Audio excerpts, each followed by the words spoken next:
At 0123 on April 26, 1986, the reactor of Power Block 4 of Chernobyl NPP is destroyed following a series of thermal explosions.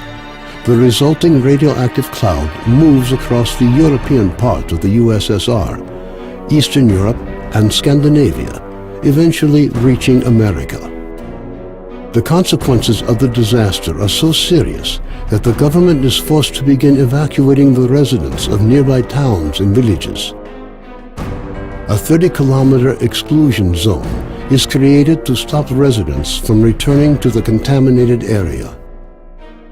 Despite the disaster, the Chernobyl NPP continues to operate. The existence of a power station, as well as the fact that the area is no longer inhabited, leads the Council of Ministers of the USSR to set up a network of secret laboratories in the exclusion zone. June 11, 2006. The exclusion zone lights up with a flash of blinding light as clouds can be seen evaporating in the sky. After a moment of complete silence, a peal of thunder shakes the ground. Most of the government forces guarding the perimeter are killed instantly. 2008. Scientists are still unable to explain what happened. Rare expeditions into the zone usually end in tragedy, with survivors telling stories of mutated animals with incredible abilities roaming the area. According to various estimates, by 2010, the zone is home to between 1 and 300 unknown individuals. They call themselves stalkers and make their living by collecting anomalous formations known as artifacts, which they sell for considerable sums of money.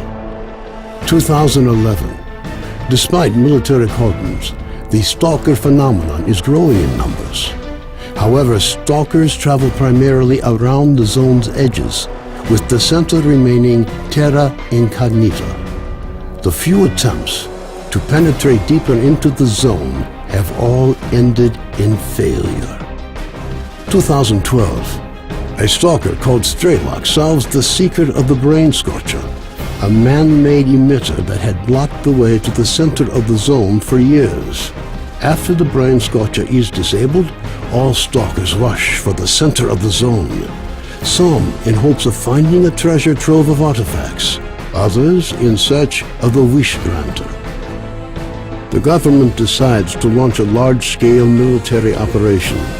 Operation Fairway, as it came to be known, involves using maps of anomaly fields to maneuver helicopters to the CNPP. Despite meticulous preparation, the operation is a failure, and none of the helicopters return from the mission.